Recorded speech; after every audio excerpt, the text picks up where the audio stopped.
할렐루야. 하나님께서 우리를 사랑해 주십니다. 예수 그리스도께서 우리를 구원하시고 선한 길로 인도해 주십니다.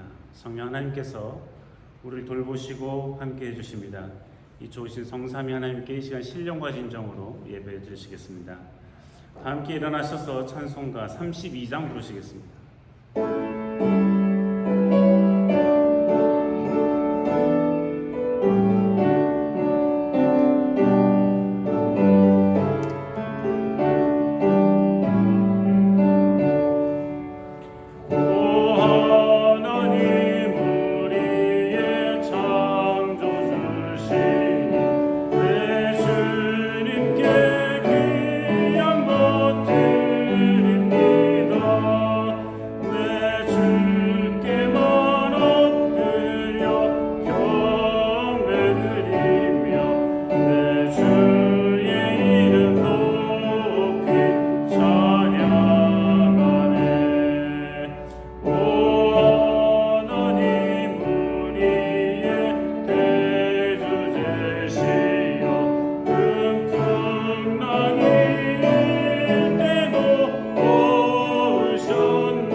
주님 앞에 무릎을 꿇고 죄의 고백과 용서의 시간을 갖겠습니다. 성부와 성자와 성령의 이름으로 우리의 마음과 욕망과 은밀한 것까지도 아시는 전능의 하나님, 성령의 감동으로 우리의 마음을 깨끗하게 하옵소서. 하나님을 온전히 사랑하고 그 거룩하신 이름을 진심으로 찬양하게 하옵소서. 주 예수 그리스도의 이름으로 기도하옵나이다. 우리가 죄 없다고 하면 이는 자신을 속이는 것이요 진리가 우리 안에 있지 않기 때문입니다.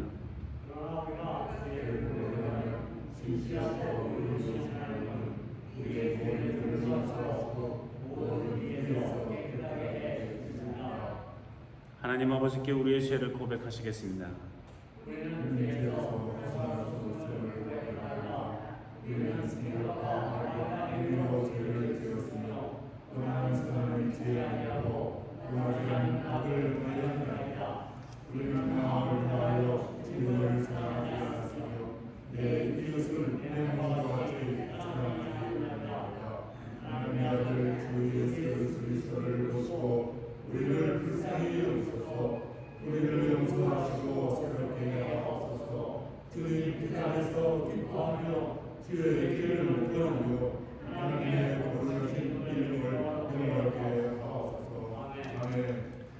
전능하신 하나님 아버지께서 우리를 불쌍히 여기시고 그의 외아들을 보내시사 우리의 죄를 대신하여 죽게 하셨으며 그의 공로로 우리의 죄를 사하여 주셨습니다.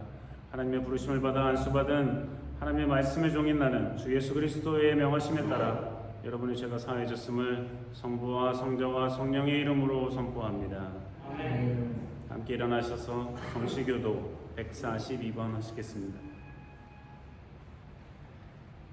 내가 소리내어 여호와께 부르짖으며 내가 내 원통함을 그 앞에 토하며 내 심령이 속에서 상할 때에도 주께서 내 길을 아셨나이다.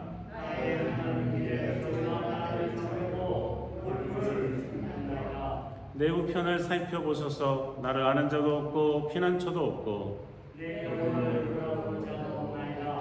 여호와여 내가 주께 부르짖어 말하기를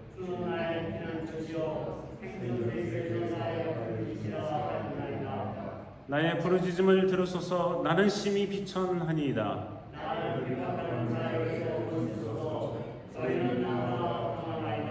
내 영혼을 옥에서 이끌어내사 주의 이름을 감사케 하소서. 주께서 나를 구하시니 의연히 나를 그우리이다. 사도신절을 따라 우리의 신앙을 고백하시겠습니다. 전능하사 천지를 만드신 하나님 아버지를 영원히 믿사오며 그 외아들 우리 주 예수 그리스도를 믿사오니 이는 성령으로 잉태하사 동정녀 마리에게 나시고 본디오 빌라도에게 권한을 받으사 십자가에 못 박혀 죽으시고 장사하여 후에 내리신 지 사흘 만에 죽은 자 가운데서 다시 살아나시며 하늘에 오르사 전능하신 하나님 우편에 앉아 계시다가 저려서 산 자와 죽은 자를 심판하러 오시리라. 성령을 믿사오며 거룩한 공예와 성도가 서로 교통함과 죄를 사해 주시는 몸이 다시 사는 것과 영원히 사는 것을 믿사옵나이다. 아멘. 주님께서 여러분과 함께 하십니다. 자리에 앉으셔서 찬송가 410장 부르시겠습니다.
하나님의 말씀은 복음서의 말씀입니다. 다 함께 일어나셔서 누가복음 12장 49절에서 53절까지의 말씀 함께 읽겠습니다. 불을 땅에 던지러 왔느니 이 불이 이미 붙었으면 내가 무엇을 원하리요? 나는 받을 세례가 있으니 그 이르기까지 나의 답답함이 어떠하겠느냐? 내가 세상에 평을 주려고 줄로 왔느냐? 내가 너희에게 이르노니 아니라 도리어 분쟁케 하려 함이로라.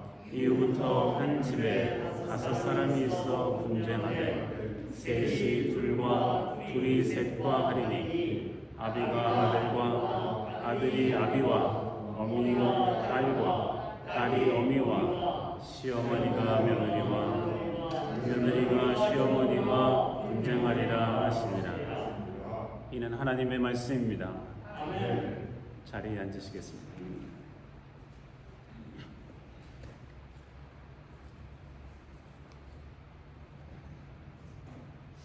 성경에는 예수님을 따라오는, 적어도 이 본문이 기록될 당시에 예수님을 따라다니는 사람들이 수만 명이라고 기록하고 있습니다. 수십 명, 수백 명도 많은데 수천 명도 아니고 수만 명이 예수님을 따라다녔습니다. 그러니 얼마나 많은 사람들이 예수님을 따라다닌 것입니까? 예수님의 인기는 그토록 많았고 예수님의 말씀에 하시는 행동 하나하나에 많은 사람들은 주목하고 귀를 기울였습니다. 예수님께서 그 사람들에게 어떻게 다 들리게 말씀하셨을까? 잘은 모릅니다. 아마 저 맨 뒤에 있었던 사람들은 못 알아들었을 수 있습니다. 어쨌든지 간에 예수님은 그 수많은 사람들에게 둘러싸여서 하나님의 말씀을 전하게 되었습니다. 예수님께서 말씀을 하시는데 진실한 청지기를 찾는다고 말씀하십니다. 청지기라는 것은 주인이 있는데 주인이 어떠한 일을 맡겨주면, 어떠한 재산을 맡겨주면 그것을 잘 운영하는 사람이 청지기입니다. 그래서 거기서 이득을 얻어서 주인을 기쁘시게 해드리는 것, 그게 청지기의 역할입니다. 근데 예수님께서 진실한 청지기를 찾는다고, 하나님은 진실한 청지기를 찾는다고 말씀하고 계십니다. 그래서 열심히 자신의 맡겨진 일을 감당하면 주인이 와서 칭찬해주고 복을 주고 상을 주겠다. 근데 만약에 주인이 더디 오겠지 하면서 자기가 하고 싶은 대로 마음대로 돌보라는 일을 하지 않고 오히려 나쁘게 한다면 그 사람에게 주인이 불현듯 와서 엄히 때리고, 예수님이 하신 말씀이에요. 엄히 때리고, 때린다는 표현이 참 요즘에는 받아들이기 어렵죠. 그러나 하나님께서, 예수 그리스도께서 하신 말이에요. 엄히 때리고 또 기록된 대로 벌을 주게 될 것이다 말씀하십니다. 그 제자들이 또 묻고 또 베드로도 물어요. 이런저런 질문 가운데 예수님께서 계속 말씀을 이어나가십니다. 예수께서 언제 다시 오실지 모른다. 내가 언제 다시 올지 몰라. 그러니 깨어서 기다려라 말씀하십니다. 이러한 이야기는 예수님께서 여러 번 말씀하셨죠. 슬기로운 5 처녀, 바보 같은 처녀들, 또 뭐 슬기로운 10 처녀, 바보 같은 10 처녀, 뭐 이런 얘기도 있고, 주인이 언제 올지 모르니까. 근데 그거는 태도의 문제죠. 주인이 늦게 온다고 막 할 수는 없잖아요. 언제 오실지 모르지만 또 뭐 언제 오실지 알아도 한참 걸린다 할지라도 지금부터 그때까지 꾸준히 맡겨진 일을 잘 감당해야 되는 거죠. 그렇죠? 학생이 시험 때만 시험 공부해서 좋은 성적을 못 얻는 것과 마찬가지죠. 태도와 자세의 문제입니다.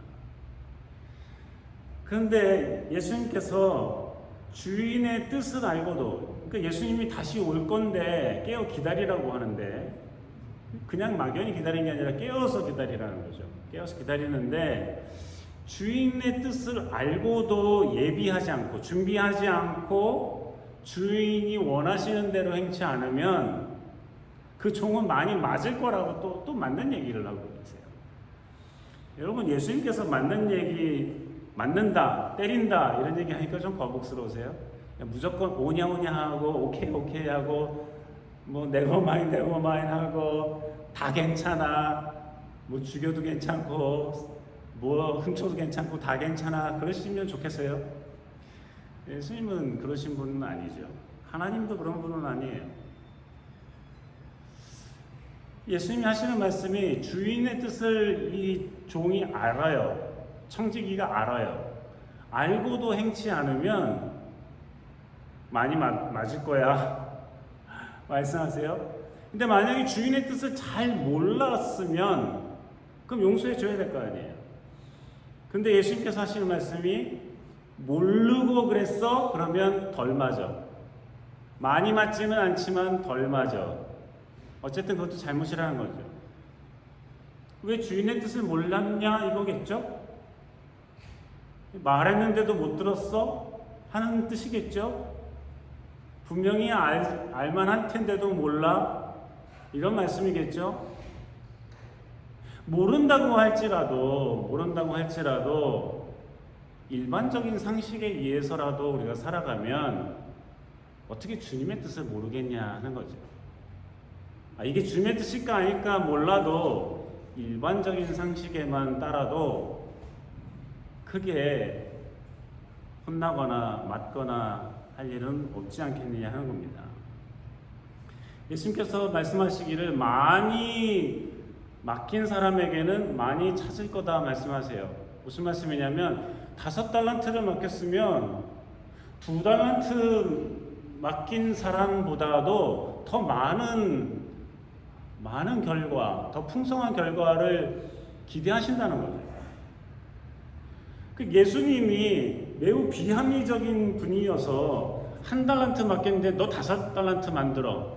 5달란트 맡긴 사람에게 넌 1달란트 만들어. 이러지는 않으신다는 거예요. 많이 맡긴 사람에게는 많은 것을 요구하시겠다 이거예요. 그러니 내가 많이 맡겼지. 말씀하시는 거죠. 그러니 우리가 적게 받았던 많이 받았던 주님 앞에 진실한 청지기로 살아갈 것인가 아닌가가 중요한 말씀이라는 거죠. 오늘 우리가 읽은 본문은 바로 이러한 배경 가운데서 나온 말씀이에요.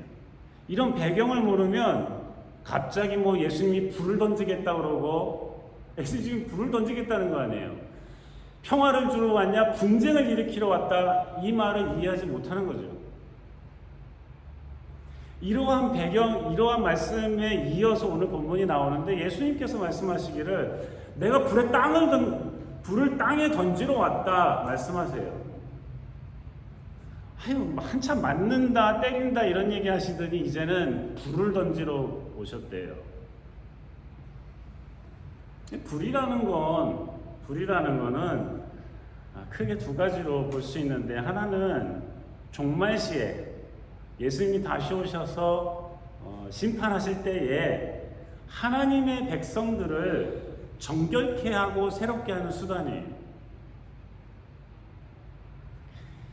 또 다른 한편으로는 예언자들이 하나님께서 주신 말씀을 전달했을 때 그 말씀이 갖고 있는 힘이에요. 예언자들이 힘이 아니에요. 예언자들이 무슨 힘이 있어요? 목사가 뭐 대단해요? 그렇잖아요? 선지자들이 뭐 대단해요? 뭐가 대단해요? 하나님의 말씀을 전달하기 때문에 그들이 전하는 하나님의 말씀이 중요한 거예요. 하나님의 말씀이 중요하지 그 목사가 중요한 게 아니에요. 근데 하나님의 말씀이 그 목사를 통해서 예언자들을 통해서 전달이 되니까 그 목사들이나 예언자들이나 전달자들이 얼마나 큰 책임을 가지고 있어요. 엉뚱한 소리 해대면 안 되죠. 성경에도 없고 지 멋대로 전하면 안 되는 거죠. 그러다가 이단이 생기는 거죠. 그러다가 엉뚱한 종교가 생기는 거예요. 그러다 엉뚱한 가르침을 전하고 그걸 배우고 좋다고 거기에 빠져서 헤어나지 못하는 거예요.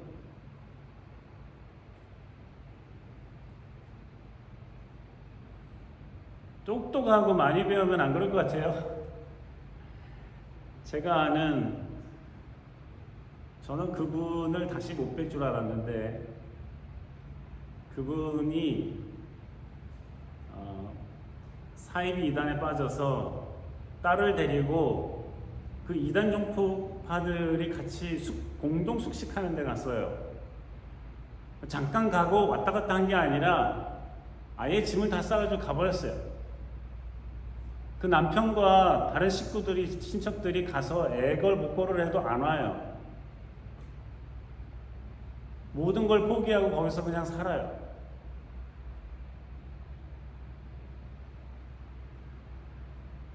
1년이 지났어요. 10년이 지났어요. 한 20년 정도 지난 것 같아요. 기적적으로 이 부인과 딸이 집으로 돌아왔어요. 이 남편이 얼마나 기뻤겠어요. 친구들한테 다 전화를 돌리고 모여서 잔치를 하고 그랬습니다. 잘못된 종파 이단에 빠져서 또 비슷한 얘기를 통해서 우리를 현혹하는 일들은 아직도 많이 일어나고 있습니다. 한국에만 해도 자칭 재림 예수가 여러 명 되고 자칭 하나님이 여러 명 있어요. 아직도. 제가 대학교 1학년 때 리서치를 해보니까 한 재림 예수가 한국에만 해도 한 100명 좀 넘더라고요. 다 예수래요. 재림한 예수래요. 하나님의 말씀이 중요하죠. 하나님의 말씀이 중요하기 때문에 그 메신저가 중요한 거예요. 근데 그 예언자들이 통해가지고 전달되는 하나님의 말씀 그 자체가 권능이 있는 거죠. 파워풀한 거예요. 그런 걸 얘기할 때도 불이라고 얘기하기도 해요. 그래서 예레미야서에는 23절의 말씀에는 하나님의 말씀이 불과 같고, 거기에도 불이라고 그래요. 불과 같고, 그리고 바위들을 부수는 망치 같다고 얘기하고 있어요. 해머라고 표현되어 있어요. 바위들 부스러뜨리는 해머와 같다. 하나님의 말씀을.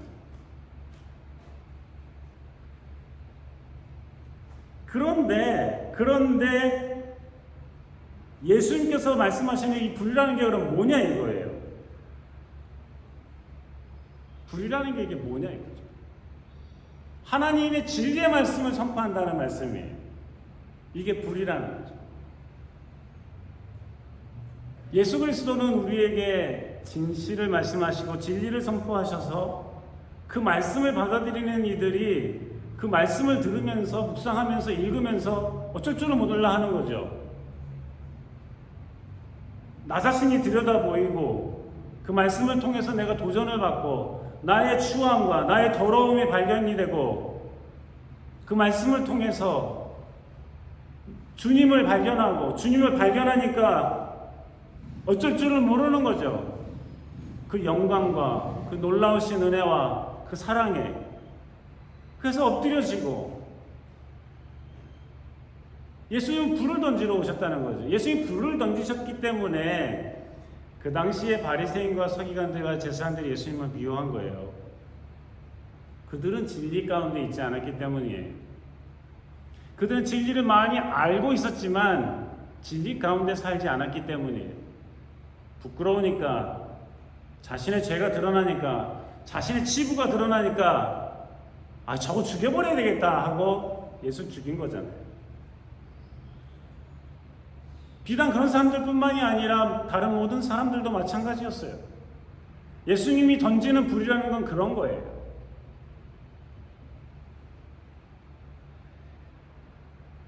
또 예수님께서 하시는 말씀은 나의 받을 세례가 있다.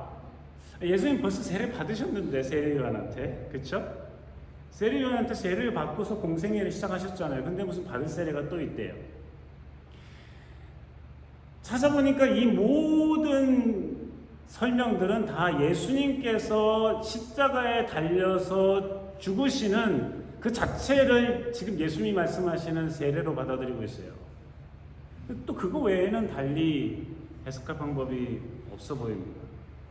하나님의 뜻을 따라서 온 인류를 구원하기 위한 십자가에서의 죽음, 그것을 자신의 세례로, 받아야 될 진정한 세례로 생각하시는 거예요.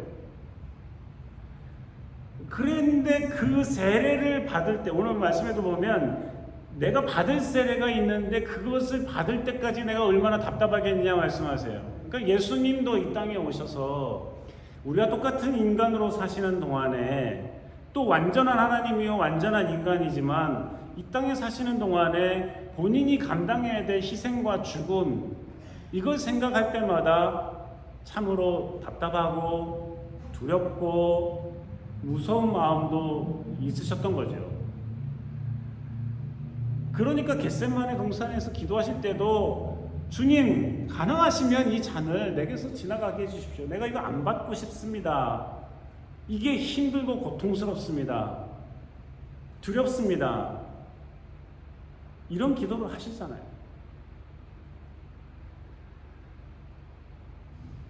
그러니까 예수님은 공생애를 시작하면서부터 십자가에 달려 죽으시고 부활하실 때까지도 끊임없이 자신이 감당해야 되는 이 세례를, 이 죽음의 세례를 기억하고 계셨던 것이고, 예수님께서 이렇게 하심으로 우리 또한 성령의 세례를 통해서 예수님의 죽음과 부활에 동참하게 되는 길이 열린 거예요. 예수님이 먼저 가신 거예요, 그 길을. 근데 우리는 피를 흘리지 않고 죽음을 경험하지 아니하고 성령의 세례를 통해 예수 그리스도의 구원의 사역을 경험하고 영원한 생명을 얻게 됐으니 은혜 위에 은혜죠. 우리에게는 이런 답답함이 없습니다.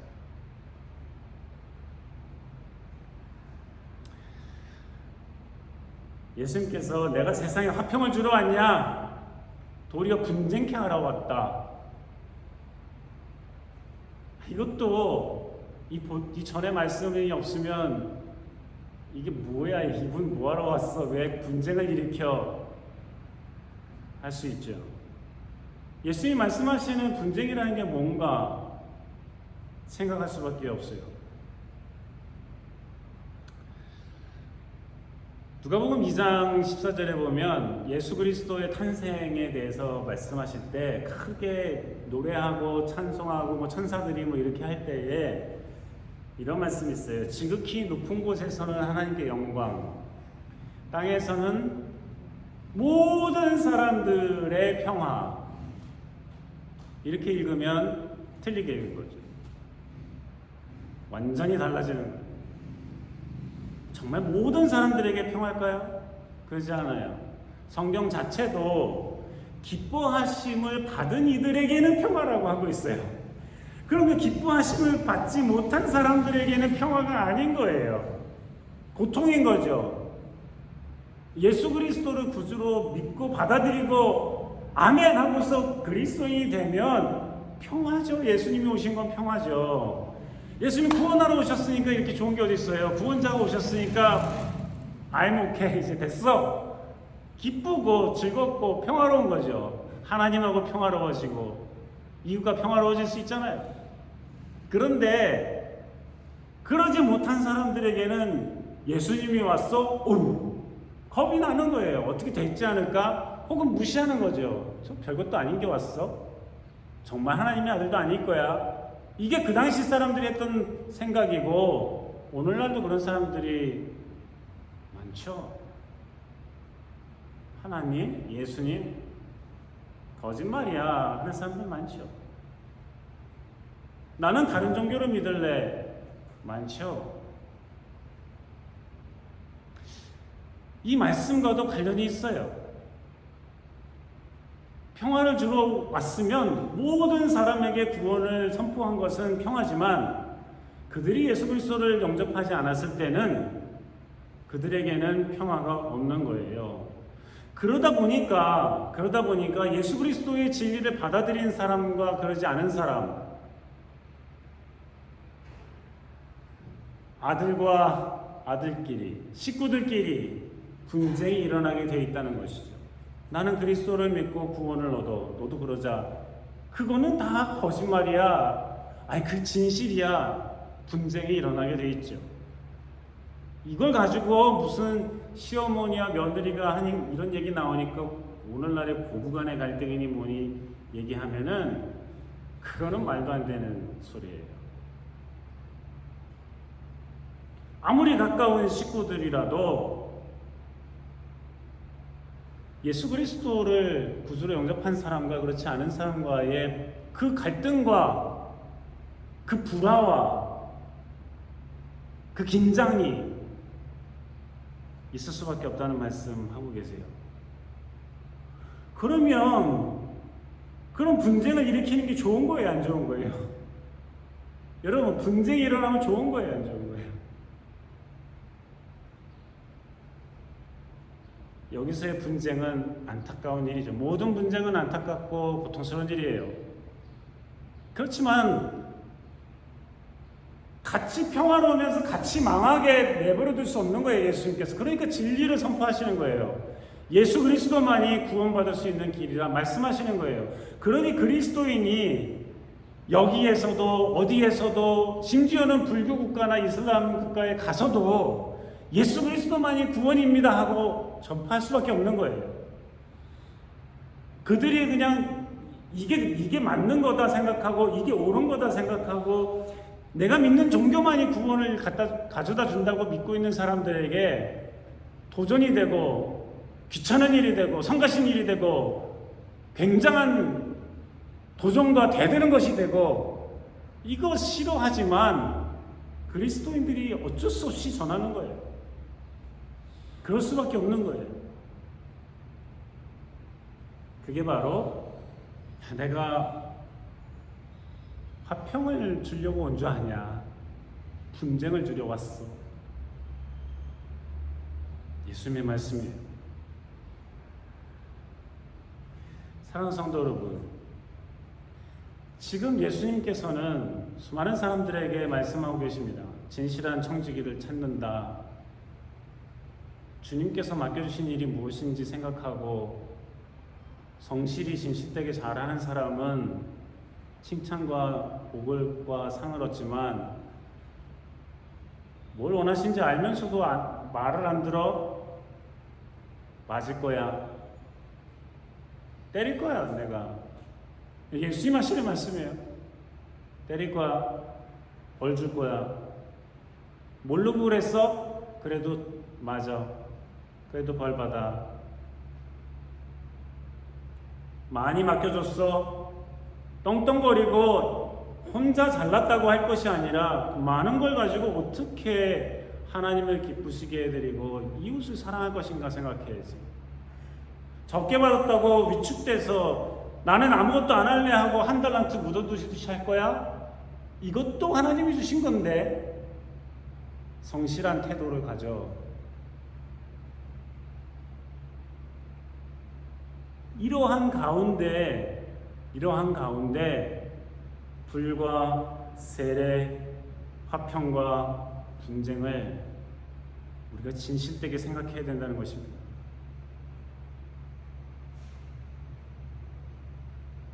사랑하는 성도 여러분, 우리는 오늘 우리에게 하시는 예수 그리스도의 말씀을 어떻게 받아들입니까? 우리에게 맡겨주신 것은 무엇입니까?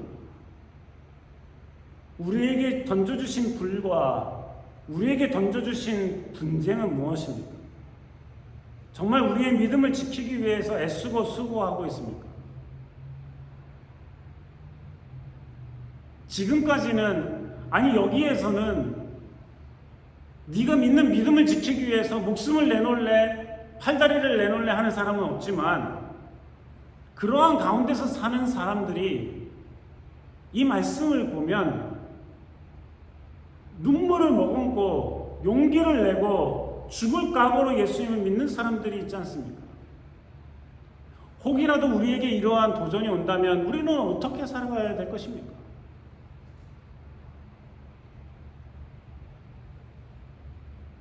우리의 모국은 8.15 광복절 77주년을 기념하고 있습니다.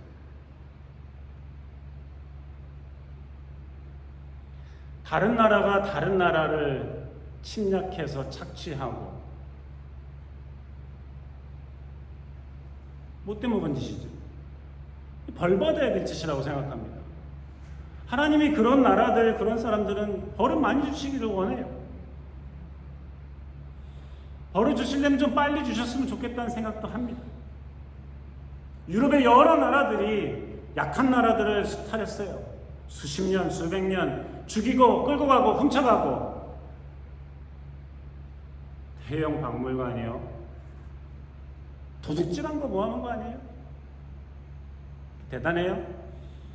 가보기도 싫어요. 꼴도 보기 싫어요. 오라 그래도 가고 싶지도 않아요.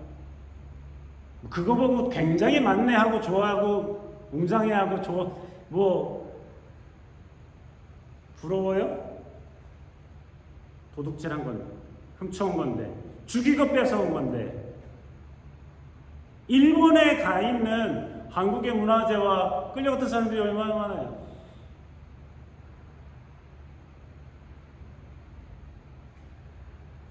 그 가운데서도 하나님을 믿는 사람들, 하나님 믿지 않아도 조국이라는 것을 생각하고 독립을 생각하고 자유를 생각하고 하나님이 주신 뜻이잖아요. 그게 그리스도인이라면 더더욱 그런 거죠. 일반 상식으로도 누가 누군가를 죽이고 착취하고 다른 나라가 다른 나라를 점령하고 이거 안 되잖아요. 그 중에서도 그리스도인들이 목숨 걸고 독립운동했어요. 국내에서 안 되면 해외에 나가서라도 목숨 걸고 했죠. 수많은 독립투사들이 죽었어요.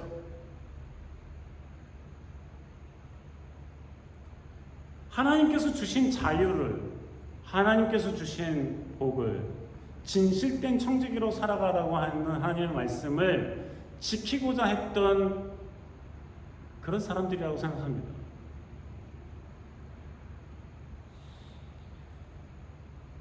단순히 나 하나, 나의 가정, 내 교회, 내 이웃만 생각할 것이 아니라 우리가 살아가고 있는 이 나라, 이 땅이 정말 진실된 청지기로 살아갈 수 있도록 좀 불편해도 참고 수고하고 미치는 것 같고 손해보는 것 같아도 그렇게 진실되게 살아가기를 주님께서 원하신다는 말씀입니다.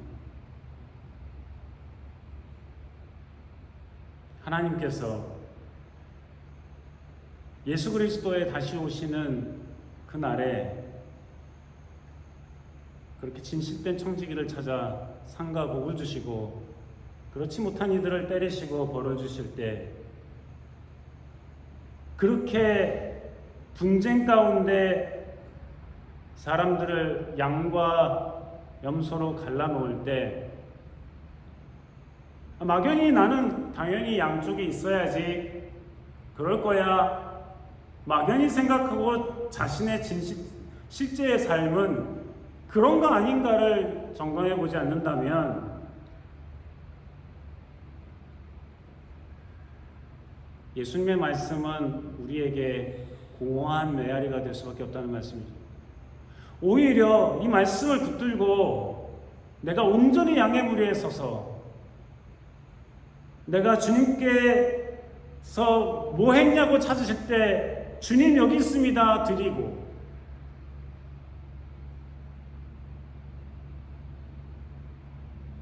주님 내가 주님을 위해 이웃을 위해 수고하고 땀 흘렸습니다 보여드리는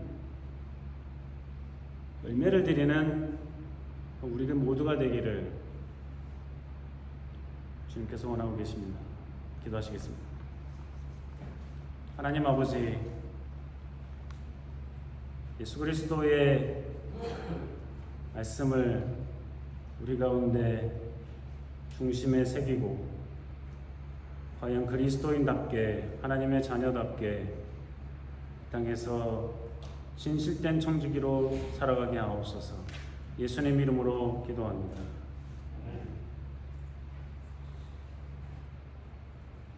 준비하신 예물 하나님께 드리시겠습니다.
사랑과 은혜가 하나없으신 하나님 아버지 감사합니다. 주님께서 지난 한 주간도 힘과 지혜와 용기와 일을 주셔서 열심히 일하고 수고하고 땀 흘려 소득을 얻어 주님께 일부를 감사함으로 드립니다. 이 모든 것이 주께로부터 왔음을 드리는 표현인데 주님께서 우리의 마음과 중심과 이 정성을 받아주시옵시고 주의 나라를 위해 선이 사용되게 하여 주시옵소서.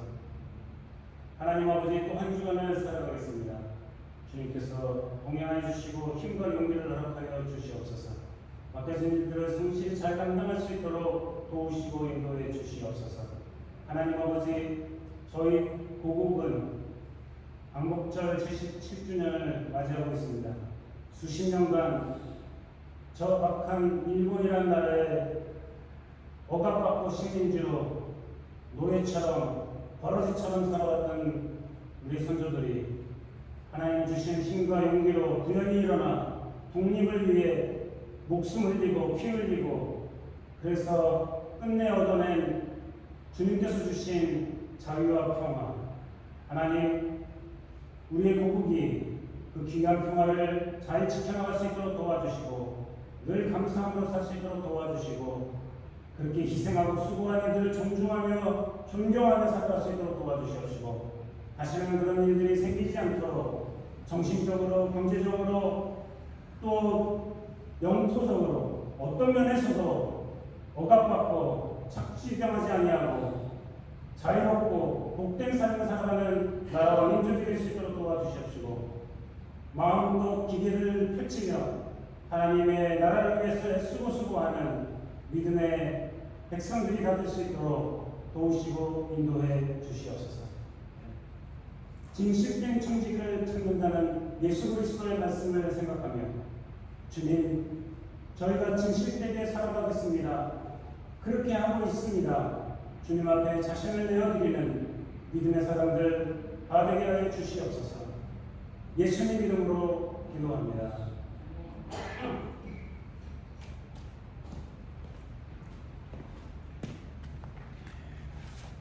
광고 말씀은 광고 드린 대로 오늘 예배 후에 친교실에서 교인 간담회가 있겠습니다. 우크라이나의 평화를 위해서 여러분 계속해서 기도해 주시면 감사하겠습니다. 함께 일어나셔서 찬송가 495장 부르시겠습니다.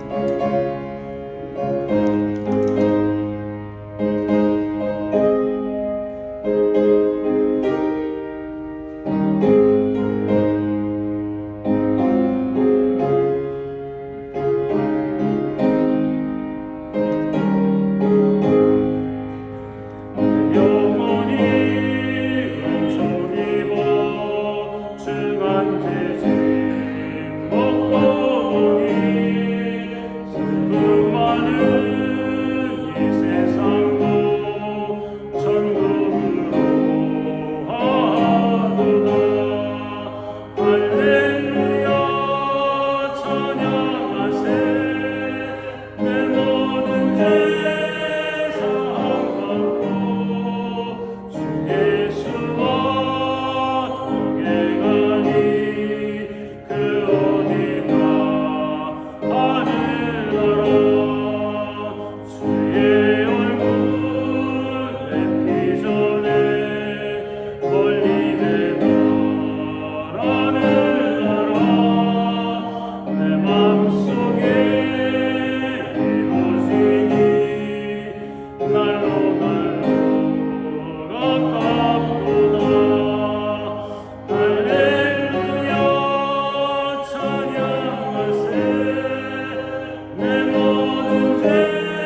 여호와는 내게 복을 주시고 너를 지키시기를 원하며 여호와는 그 얼굴을 내게 비치사 은혜 베푸시기를 원하며 여호와는 그 얼굴을 내게로 향하여 드사 평강 주시기를 원하노라.